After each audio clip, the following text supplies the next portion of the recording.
Galerinha, tudo tranquilo? Hoje a gente vai dar uma olhadinha rápida aqui nos sistemas do corpo humano. A gente vai dar uma olhada geral. Na aula passada nós falamos do sistema locomotor. Hoje a gente vai dar uma visualizada, tá, nas principais funções, como formam os principais sistemas do corpo humano, tá? Como se formam os principais sistemas do corpo humano, né? Do que eles são constituídos, beleza? Então, o primeiro sistema que a gente vai falar é o sistema digestivo ou sistema digestório, também conhecido. A função desse sistema é digerir os alimentos. O que é isso? É pegar o alimento, transformar ele na menor parte possível, né? Separar os componentes desse alimento, né? Separar os carboidratos, os lipídios, as vitaminas, os sais minerais, os aminoácidos, né?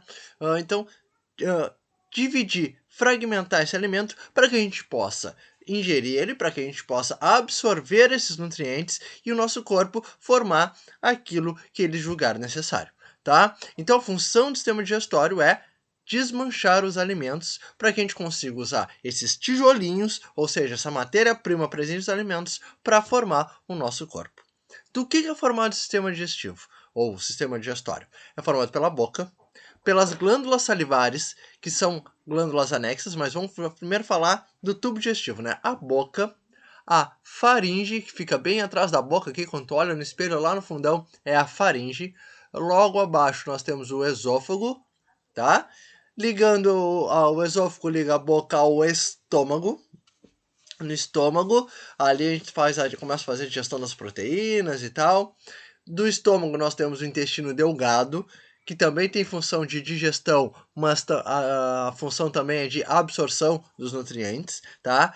O intestino delgado ele pode ter até 6, 8 metros de comprimento em um indivíduo adulto, então bastante comprido, né? Bastante grande, todo dobradinho ali dentro da gente, tá? Embora aqui esteja o intestino tá faltando um pedacinho ali, ó, a figura ficou mal recortada, mas dá para entender, né? Intestino delgado. Depois do intestino delgado, nós temos o intestino grosso. A função do intestino grosso é absorver a água, basicamente absorver a água. Absorve a água e já está formando agora o nosso cocôzinho, formando as fezes. Então, com a retirada de água daquele alimento que chega, que já não é mais alimento, né? Aquela estrutura que é chamada de quilo que chega lá no intestino delgado, no intestino grosso, tá? Aquilo ali já não tem mais absorção, o corpo já não precisa mais daquilo. Retirou tudo que achava necessário e está se encaminhando para eliminar. Então, o caminho do alimento no nosso corpo é boca, faringe, esôfago, estômago, intestino delgado, intestino grosso, aí ânus e depois o vaso sanitário. Beleza? Outra coisa importante, nós temos 3 glândulas que a gente chama de glândulas anexas. São estruturas que o alimento não passa por elas, mas são importantíssimas no processo de digestão, que são as glândulas salivares, que produzem a saliva e começa a digestão na boca, a digestão do amido começa na boca, o fígado, que produz a bile é produzida no fígado e armazenada aqui, ó, no fígado aqui, que bonito fígado, e armazenada na vesícula biliar, é só armazenada aqui, e o pâncreas, que produz o suco pancreático. Tanto a bile, como o suco pancreático, como o suco entérico, que é o suco produzido pelo intestino delgado, ajudam no processo de digestão. Então, o sistema digestivo é formado pela boca, faringe, esôfago, estômago, intestino delgado, intestino grosso, glândula salivar, fígado e pâncreas, e a função desse sistema é digerir os alimentos, beleza? Seguindo para o próximo, então, nós temos o sistema respiratório, olha aí, ó, os GIFs mostrando para a gente o funcionamento desse sistema respiratório. Basicamente, o sistema respiratório tem como função a troca gasosa. Então, o processo de ventilação pulmonar, ou seja, a troca de ar no nosso pulmão aqui, faz com que na pontinha de cada estrutura, na pontinha de cada um dos nossos bronquíolos, que tem uns saquinhos, chamados de alvéolos, onde ocorre a troca gasosa. Entra o oxigênio, sai o gás carbônico, ó. Amarelinho oxigênio, vermelhinho gás carbônico, amarelinho oxigênio, vermelhinho gás carbônico, amarelinho oxigênio, vermelhinho gás carbônico. Entendeu? Então esse aqui é o sistema respiratório. Ele é formado pelo quê? Pela cavidade nasal, nariz e boca, cavidade nasal aqui, pela laringe, depois a faringe, tá? Desculpa, professor aqui, e aí eu vou dar até uma dica aqui, por isso que eu me dei conta, formado pela faringe, aqui ó, faringe, essa aqui é a faringe, e depois a laringe. Sempre quando for se lembrar de faringe, laringe, foi agora que eu vi que eu estava errado, porque segue a ordem alfabética, o F vem antes do L, então faringe vem antes de laringe, tá? Então a faringe é logo aqui assim na boca, lá no fundão, e a laringe é aqui, ó.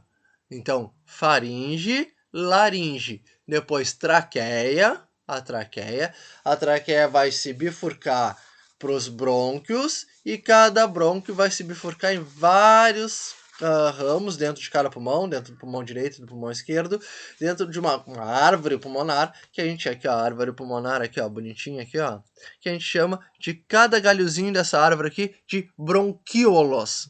No final de cada bronquíolo, nós temos os alvéolos, onde ocorre a troca gasosa. Beleza? Não menos importante, agora para terminar, nós temos o diafragma. É o diafragma que é o responsável por fazer esses movimentos de inspiração e expiração do sistema respiratório. Show? Vamos para o próximo sistema, então, que é o sistema cardiovascular. Olha aqui o nosso coraçãozinho. Esse é o nosso coraçãozinho, ó. No movimento de sístole e diástole, ou seja, de contração e relaxamento, e a função do sistema cardiovascular é fazer o nosso sangue circular. Com o nosso sangue circulando, nós vamos carregar oxigênio, nós vamos carregar nutrientes, nós vamos carregar hormônios, nós vamos carregar excretas. Ou seja, então, o sistema cardiovascular nada mais é do que uma rodovia, uma via que percorre todo o nosso corpo. E assim ele consegue carregar todos esses componentes necessários para a nossa sobrevivência. Beleza? Então, o sistema cardiovascular é uma via de transporte que carrega as estruturas, as substâncias, por toda a parte do nosso corpo. Leva oxigênio para onde precisa de oxigênio, retira o gás carbônico de onde precisa ser retirado o gás carbônico. Leva os nutrientes, retira os excretas. Leva os hormônios. Então, ele faz todo o papel de transporte. Ele é o motoboy, ele é o Uber celular, ele que carrega, no celular não, o Uber do corpo, né? Ele que carrega todas essas estruturas. E ele é bombeado pelo nosso grande e querido coração, tá? O sistema cardiovascular é formado basicamente por um coração, o sangue, né? Lógico, veias, artérias e capilares sanguíneos. Beleza? Show de bola, então vamos para o próximo, sistema urinário. Também atua junto com o sistema circulatório. Como assim, Marcelo? É que o sistema urinário, os rins aqui, ó, o rim do menino, o rim da menina, tá?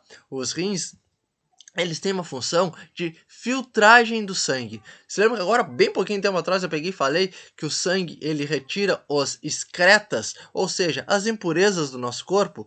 Então, tu tá vamos fazer, por exemplo, no teu dedão do pé direito, tu tá lá, as células daquele local produziram umas impurezas lá referentes ao metabolismo, ou seja, referente às atividades que elas realizam para ficar viva. Tá? Então, essas impurezas, elas precisam ser eliminadas, porque se elas se acumularem, podem acabar matando, né? Imagina, tu viver num local impuro, né? Um local cheio de sujeira. Então, tu precisa eliminar essa sujeira.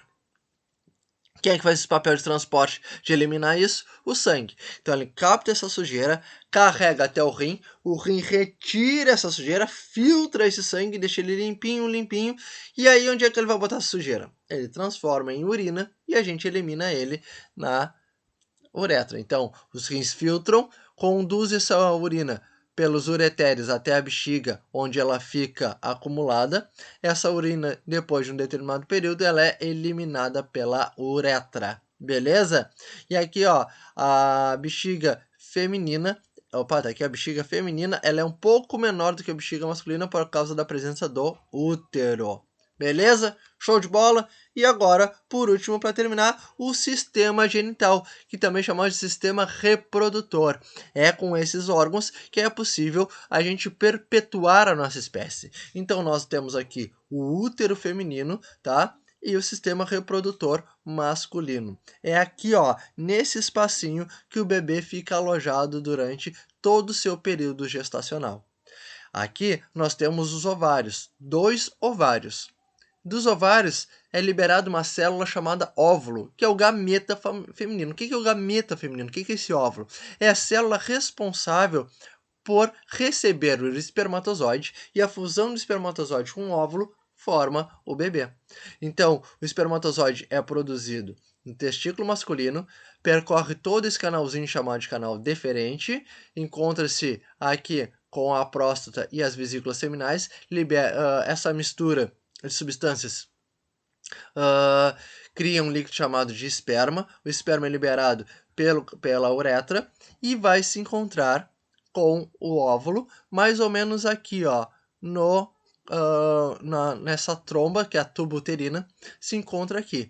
O óvulo vai descendo aqui, o bebezinho vai se formado, mais ou menos uma semana, até chegar ao ovário aqui, ó, ao útero, a essa caminha aqui do útero. E aqui vai permanecer durante todo o desenvolvimento fetal, tá? Uma coisa muito importante, isso aqui é o canal vaginal, é por onde o bebê vai sair. O canal vaginal, o local por onde o bebê sai e onde ocorre a relação sexual também, não é o mesmo canal por onde se faz xixi. Vou voltar aqui. Aqui, ó, o útero está aqui, ó, o útero está aqui e a bexiga está aqui. A bexiga tem sua própria saída. Então, tem um outro canalzinho chamado de uretra por onde sai o xixi. Ou pelo canal vaginal aqui, sai o bebê. Tranquilo? Então, tanto o testículo quanto o ovário, eles produzem uma série de hormônios que, quando a gente entra na puberdade, esses hormônios eles começam a fazer as diferenciações no nosso corpo, fazer com que crie barba, engrossamento tônus muscular dos meninos, a mudança de voz, as meninas, o crescimento das mamas, o formato do corpo, então o amadurecimento do próprio útero como um todo. Então, esses hormônios, eles são fundamentais para o nosso desenvolvimento, para a nossa maturação, como para a gente chegar na vida adulta, tranquilo? E esses hormônios eles são produzidos nos ovários e nos testículos, que além de produzir o óvulo e o espermatozoide, produzem os hormônios femininos, o estrogênio, a progesterona e a testosterona. Beleza, pessoal? Então, por hoje é só. Um beijão para vocês e até a próxima. Fui!